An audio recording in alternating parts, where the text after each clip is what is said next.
Good morning. I'm Aaron, and this is our little half-acre homestead in the middle of this crazy dog. Anyway, in the middle of Metropolis. If this is your first time here, welcome. Glad to have you. We're trying to grow all of our own food on this little half-acre homestead. We should be able to grow all of our own vegetables without any problem, and grow as much meat as we can. Obviously we can't grow cows and pigs and large livestock animals in the city, so we grow chickens for eggs and meat, and you can also grow rabbits. We don't do that right now, but it's another great source of meat for city farm or homestead. We're going to try to eventually get into a real homestead, 10 or 20 acres, hopefully someday. We'll see. A couple weeks ago, I noticed my tomato blossoms were starting to dry up and fall off. Couldn't figure out what was going on. Thought there was something seriously wrong with my tomato plants. They're diseased and they're dying. But they looked pretty healthy to me, like normal tomato plants. So I did a little bit of research. I found out it's quite common for flowering plants to lose their flowers. This happens to several flowering plants like tomatoes, peppers, cucumbers, snap peas. It's just the flowers aren't getting fertilized, so they get aborted and drop off. And tomatoes flowers are self-fertilizing. They have both male and female parts inside the flowers. So you think they should just fertilize themselves, right? But they don't. They do. It does happen once in a while, but it's not common. It doesn't happen to all the flowers. There are several ways for tomatoes to get pollinated. Wind blowing the plants around, knocking the flowers around, busting loose the pollen. Insects crawling in and out through the flowers and the leaves. And the best way for pollination is through sonication, for the bees to come in, land on the flowers, vibration from their wing muscles, knock the pollen loose, and fertilize the flowers. You can mimic this for yourself with a electric toothbrush.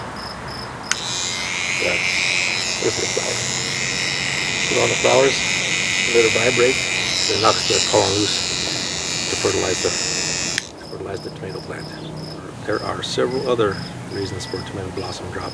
Temperatures will cause the tomatoes to drop their leaves or to drop their flowers. If temperatures too high or too low, it'll cause them to drop flowers. They like the temperature between 75 and 85 degrees and the humidity 40 and 70%. So, man, it'll be nice if you have temperatures all the time 70, 85 degrees.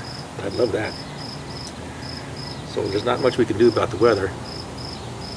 You just have to wait for it to cool down for optimal temperatures for tomatoes. And nutrition is another reason tomatoes drop their flowers. If you put too much nitrogen, it'll cause the flowers to drop. If you don't put enough, it'll cause the flowers to drop. You just need just enough to keep the plants growing and lush. Tomatoes need a higher phosphorus and potassium when they're starting to flower. So you want to cut back the nitrogen about half and up the phosphorus and potassium. Lack of water will also cause the tomatoes to drop their flowers. Got some pigeons flying around. So tomatoes like a deep watering really get soaked. They need at least an inch of water every week. Tomato roots, they can get down to 5 feet in the ground, so you want to really soak those tomato plants. The best way to do it is through soaker hoses or drip irrigation.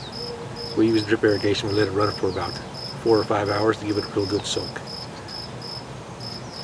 But if you give it too much water, it causes your tomatoes to split.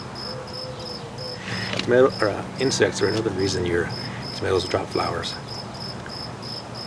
Tomatoes can really devastate your tomato crops. You want to use insecticides. You do some research and find out what insecticides you can use. You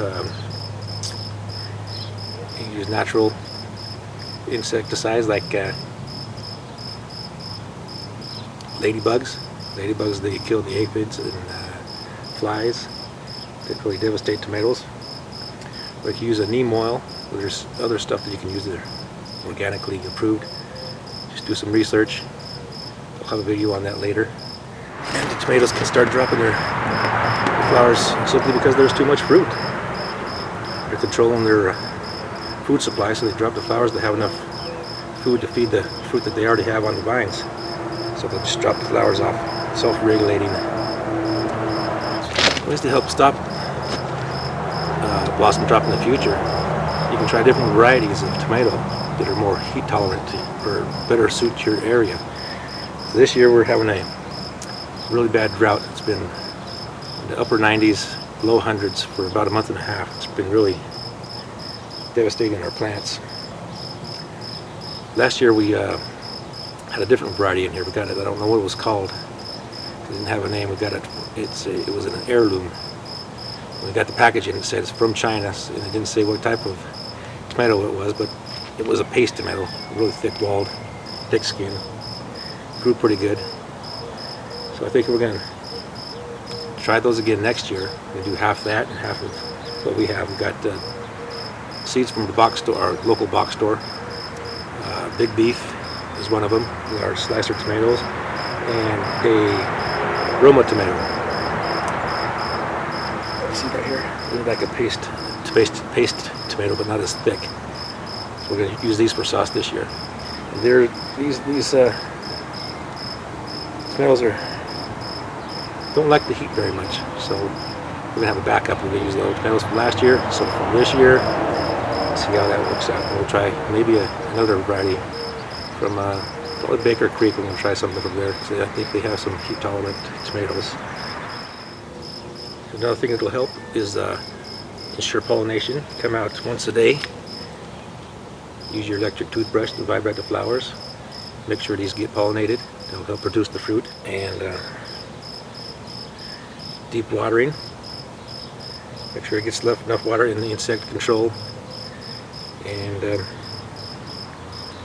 yeah, that's about all you can do to help prevent it. You can't control nature, so if it's too hot or too humid, you just have to wait for it to cool down, wait for fall to come. A couple weeks is supposed to get a little cooler, so hopefully it'll start producing more fruit.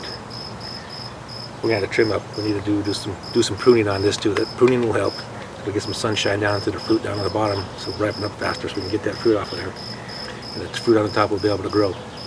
So if you do see your flowers starting to drop off, don't panic. Your plants aren't going to die. Just the flowers. It's a natural, normal thing. Just a little bit of stress causing the flowers to drop off. So just have patience. They'll come back. Just fertilize it right, water it correctly. Help the pollination with your electric toothbrush. That's about all you can do, and have patience. I think that's all I have for you today. So you can really help out our channel by hitting that subscribe button, sharing it with your friends, and smash that like button. So I guess we'll see you next time. Have a wonderful day.